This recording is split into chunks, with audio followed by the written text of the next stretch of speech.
कुदरती खेती में इसके अर्थशास्त्र की जब बात होती है तो कुदरती खेती में अर्थशास्त्र का पैमाना कुछ दूसरे मापदंडों से जाना जाता है। कुदरती खेती में मैं जब करने लगा तब अर्थशास्त्र की बात समझ में आई कि अर्थशास्त्र ये पैसों का शास्त्र नहीं होता है। अर्थ यानी विचार, विचारों के शास्त्र से अर्थशास्त्र का पैमाना तय होता है। तो पहला विचार क्या है? हम केमिकल की खेती करते हैं, हम जहर की खेती करते हैं, तो उसमें उसका अर्थशास्त्र क्या? अर्थशास्त्र यानी मैंने कहा कि इसको पैसे के पैमाना से न जानिए, आप इसको विचारों से समझिए। तो केमिकल की खेती करते हैं और जहर की खेती करते हैं, तो आज देश भर का किसान कोई खुशहाल नहीं है ये खेती करके। सब कर्ज में डूबे हैं, उनकी माली हालत खराब हुई है। तो इससे हमारा पहले तो पैसे का व्यवहार नहीं बन पाता है, हम लोग कर्ज में जाते हैं। दूसरी बात होती है कि हम अपने विचारों को पूरी तरह से नष्ट कर देते हैं। कैसा? हमने केमिकल और जहर का इस्तेमाल किया तो खेती में सभी जीवों की भूमिकाएं बहुत महत्वपूर्ण होती है। मैंने पहले भी एक बार बात कही है कि खेती यानी क्या? खेती यानी भोजन की साइकिल। तो हम पूरी भोजन की साइकिल को ही समाप्त कर देते हैं जहर से। हम किसी भी जीव जंतु जीवाणु को नहीं रहने देते। तो क्या होगा? उसका सीधा संबंध आता है मिट्टी के फर्टिलिटी पे।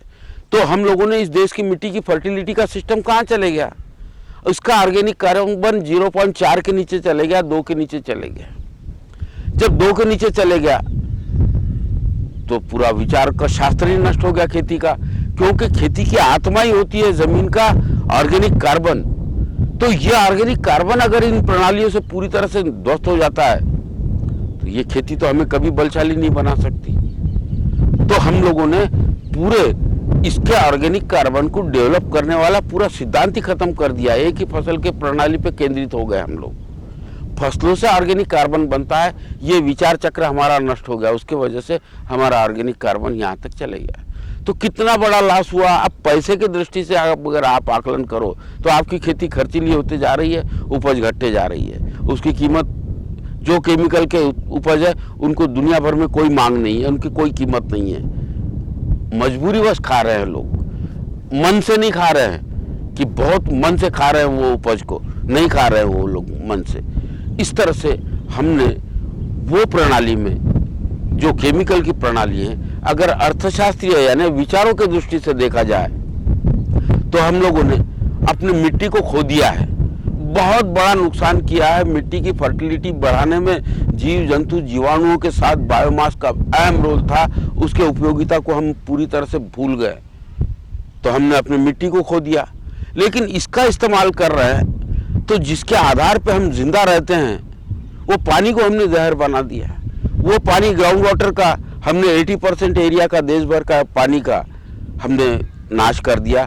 वो एक खतरनाक लेवल तक पहुंचा दिया पानी को। यानी ये प्रणाली में हमने अच्छे विचारों को खो दिया कि पानी बनाना अच्छा विचार। यहाँ तो पानी खोते चले जा रहे हैं हम लोग, पूरा पानी खो दिया हमने। इसी तरह से खेत में एक भी पेड़ नहीं रहना चाहिए, पेड़ हमारा दुश्मन है, ये कुविचार हमारे दिमाग में इस खेती ने भर दिया कि पेड़ की छाया के नीचे फसल नहीं आती। पेड़ से कैसे कमाई की जा सकती है, ये विचार ही हमारा दिमाग से निकल गया। इस तरह से अर्थशास्त्रीय दृष्टिकोण से, विचारों के दृष्टिकोण से अगर हमने इतना खोया है तो हमें इसमें से तुरंत बाहर निकल जाना चाहिए। लेकिन तुरंत बाहर निकलने के लिए हमने पहले भी एक वीडियो में बात की है कि इसको कैसे आरंभ किया जाए, तो वो आरंभ की स्थिति है।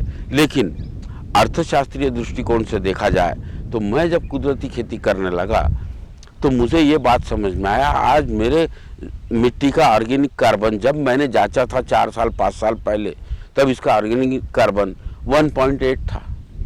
यानी अच्छा फसल की उपज मिलने के लिए 0.7 के ऊपर ऑर्गेनिक कार्बन चाहिए, तो मेरा 1.8 के ऊपर चले गया है। अभी शायद और भी बढ़ गया होगा क्योंकि मैंने 5 साल पहले जांचा था उसको। इस तरह से मैंने मेरे अपनी मिट्टी को पहले बलशाली बना लिया। वो बलशाली बनाने की वजह से मेरी हर फसल बिना कोई दूसरे बाहरी संसाधनों का इस्तेमाल किए बिना कोई स्प्रे किए, यानी मैं पीठ पे पंप ही लेता नहीं, वो समय मेरा रचनात्मक कामों में जाता है। इस तरह से हम लोगों ने दवा मारने का खर्च शून्य पे लाके रख दिया है। हमको कोई खर्च नहीं करना पड़ता। हमें अपने संसाधनों के इस्तेमाल से ही, अपने संसाधन क्या है तो मेरी गोबर खाद है, गोसंजीवक खाद है, मेरे यहाँ का बायोमास है, मेरे यहाँ के जीव जंतु उनकी डेड बॉडियाँ हैं, ये ज़मीन में मिलके मेरे ज़मीन का ऑर्गेनिक कार्बन उन्होंने डेवलप किया है।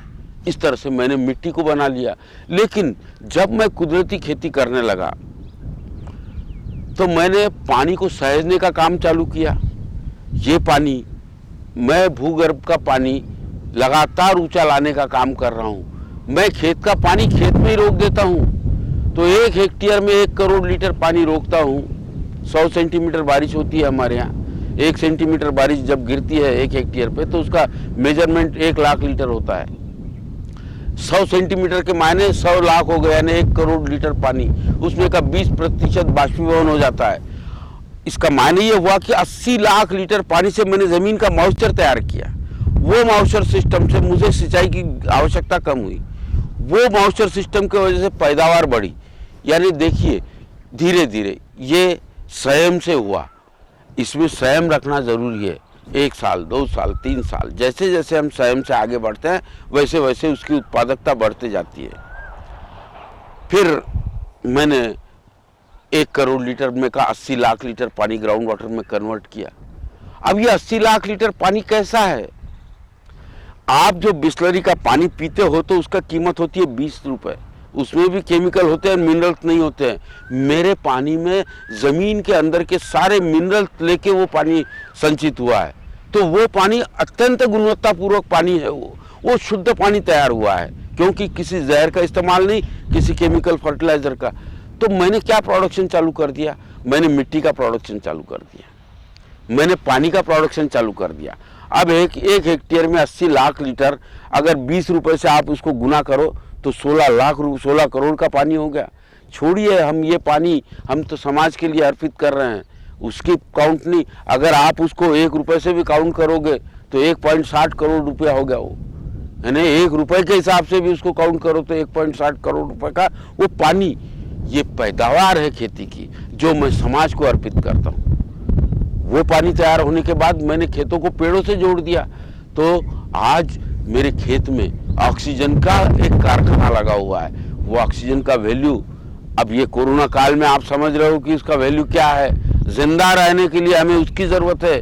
तो अगर ये ऑक्सीजन की लेवल बढ़ जाए तो हमारे यहाँ घातक तत्व जो वातावरण में पलते हैं वो नष्ट हो जाएंगे। इसीलिए इसका अर्थशास्त्रीय पहलू, पैसे के पैमाने पे भी माप सकते हो आप और विचारों से भी माप सकते हो।